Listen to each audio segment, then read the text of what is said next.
Welcome back. In the last video, I checked out this HP Pro and tried to game on it, but quickly ran into its limit.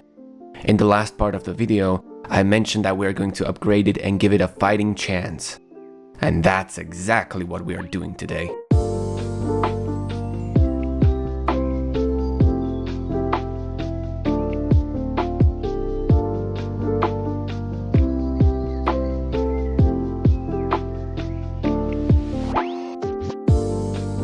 So, as a reminder, currently it has an i5-3470, 4GB of DDR3 RAM, a Quadro FX 580, and a 250GB hard drive. Pretty standard for its time.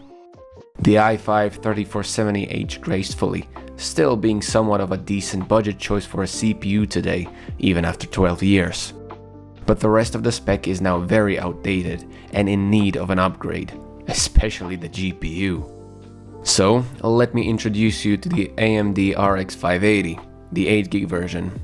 It's not the newest, being 7 years old already, but its performance complements the i5 pretty well, as you will see in the benchmarks. Not only that, it's also a great budget card that you can find for around 50 to 80 euros. This one specifically I won at an auction for 43 euros, so I got a pretty good deal, I think. That's great and all, but this change introduced a new problem. The power supply currently in the machine is only 300 watts. That wasn't an issue before, because the old GPU only required PCIe slot power and didn't require any external power from the PSU. But this new GPU needs an 8-pin. So, to solve this, I bought a new cheap PSU from Evolveo that is rated at 500 watts. Now, it's good practice to invest into a good power supply, but since this is a very low budget orientated PC, I was forced to cut corners. For our case, it's powerful enough to include an 8-pin and handle a GPU, so it has to suffice. The next bottleneck of this PC is the RAM.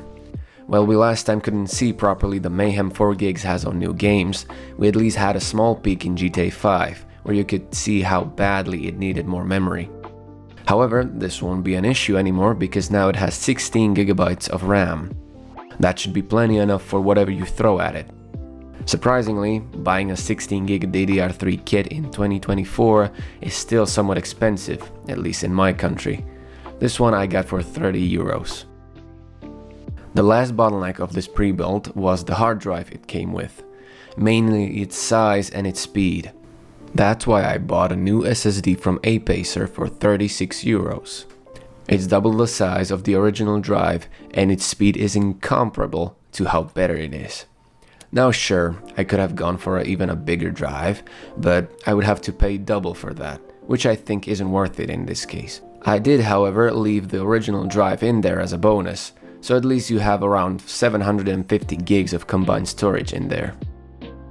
With all of that, let's start upgrading.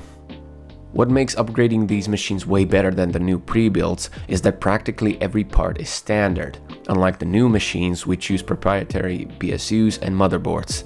For some reason, even cables. So of course, they are basically useless on their own outside of their standard use case. So it's way better to work on these older ones. But they still have some quirks, like working on them upside down, or how its PSU is held in. I unscrewed it and it's still held tight in its place. And after watching a guide, I realized that there was a piece of metal that I had to push in for it to come out. It almost came out smoothly, but I had to unplug the front I/O first, and after that it was fine. After installing the new PSU and expanding the RAM, I tested out the computer if it still worked, and it booted up instantly.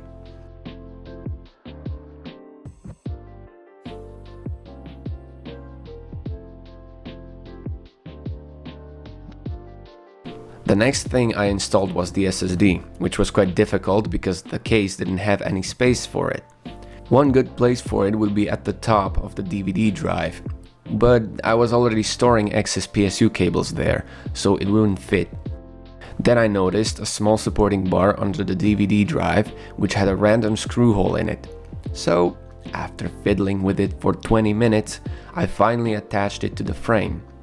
It's only held in by one screw and the weight of the connected cables, but that should be good enough.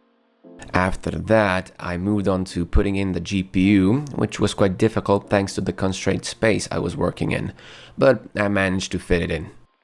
As a last-minute bonus, I found an unused PCIe Wi-Fi card in my room, so I installed that as well. Before closing the side panel, I tested the PC if it still worked, and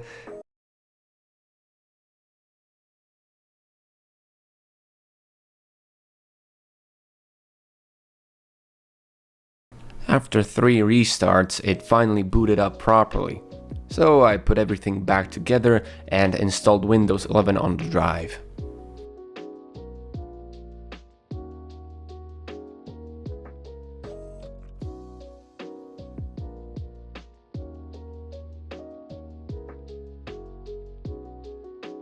With all of these upgrades in place, let's see how well.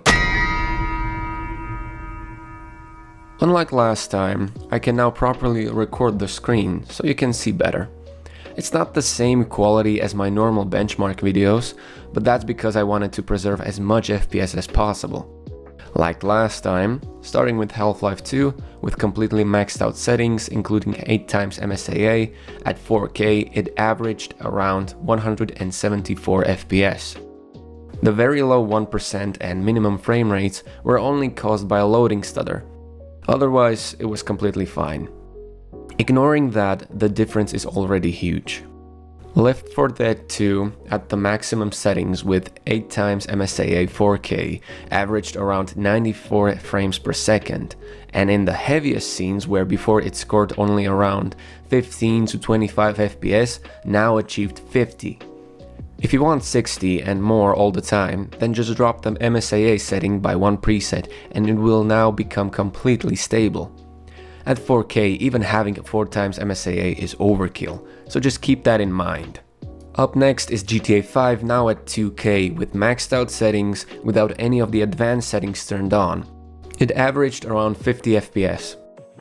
I expected a bit more, but then I noticed that it was mainly due to a CPU bottleneck. Without recording, the performance was a bit more stable and was higher by 10 FPS. Lowering the resolution to 1080p helped only a little. This could be just fixed by lowering the render distance or the number of cars and pedestrians present. Still, it's way better than it was before. Now we can move on to games that we couldn't even test last time.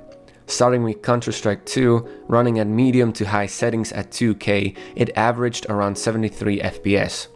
I will mention 2 things. I did use FSR with the quality preset, so it's not running at native resolution.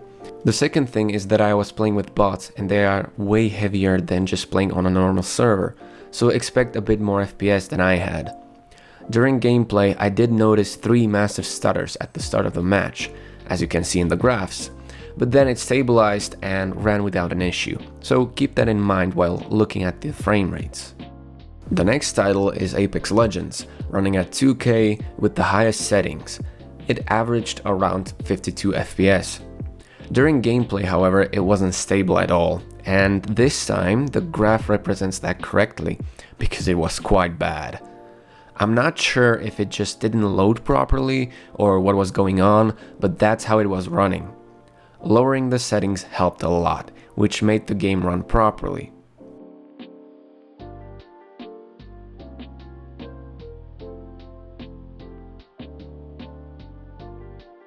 And finally, our last title is God of War 2018. Running at 1440p with the balanced FSR preset and on the original graphics preset. It ran around 40 FPS average in combat. I was forced to run this in windowed because otherwise I couldn't lower the native resolution that it would upscale to, so maybe I'm losing performance because of that. Another thing is that recording the game lowered the frame rate by about 5 to 10 FPS. Overall, not bad, considering we couldn't even launch the game before. So, can it game? Hell yeah, it can. We're slightly bottlenecked by the CPU now, but it's still way better than it was before. And for only 177 euros in total, I would say we got a pretty good deal. But let me know what you think. Do you think we can do better? Maybe even go lower? Who knows? Maybe we'll try that someday. So stay tuned, and until then, see ya.